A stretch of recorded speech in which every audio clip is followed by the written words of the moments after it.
सिंध की एक और बहादुर बेटी को कत्ल कर दिया गया। जमीन की लालच ने फिर से इंसानियत को शर्मसार कर दिया। फरियाल जो ख्वाबों की ताबीर चाहती थी, जमीन की हवस की नजर हो गई। सिंध के जिला दादू में एक अफसोसनाक वाकया पेश आया, जहां 20 साल नौजवान लड़की फरियाल चांडियो जमीन के तनाजे पर बेदर्दी से कत्ल कर दिया गया। ज़ाराई के मुताबिक फरियाल का खानदान एक छोटे से गांव में मुकीम था और कई सालों से अपने अबाओ अजदाद की ज़मीन पर काश्तकारी करते थे। लेकिन गांव के चंद बाअसर अफरादों ने ज़मीन पर गैर कानूनी कब्जा जमाने की कोशिश की। फरियाल, जो तालीमी याफ्ता और बहादुर मिजाज की लड़की थी, इस ज़्यादती के खिलाफ खड़ी हो गई।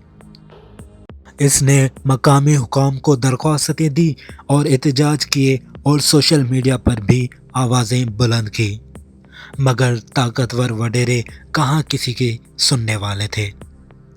एक अंधेरी रात थी कि फरियाल के घर पर हमला किया गया।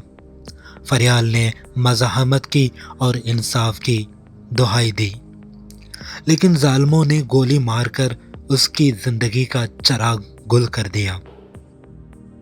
ऐनी शाहिदीन के मुताबिक हमला आवारा ने सिर्फ ज़मीन कब्जा नहीं चाहते थे, बल्कि फरियाल को सबक भी सिखाना चाहते थे, ताकि गांव की दूसरी लड़कियां कभी भी सर ना उठाएं। फरियाल का जनाजा पूरे इलाके में एक एहतजाजी की शक्ल अख्तियार कर गया। लोगों ने नारे लगाए, हमारी बहन का खून रायगा नहीं जाएगा, ज़मीन हमारी, फरियाल हमारी।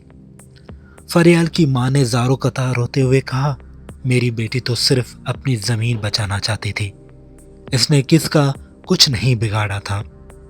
क्या इंसाफ का मुतालबा करना जुर्म है? आज फरियाल चली गई, लेकिन इसका सवाल रह गया, क्या बेटियों का खून भी ज़मीन की कीमत बन गया?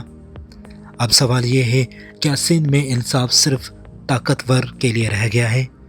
क्या फरियाल के कातलों को सज़ा मिलेगी या एक और बेटी का कत्ल यूं ही फाइलों में दफन हो जाएगा?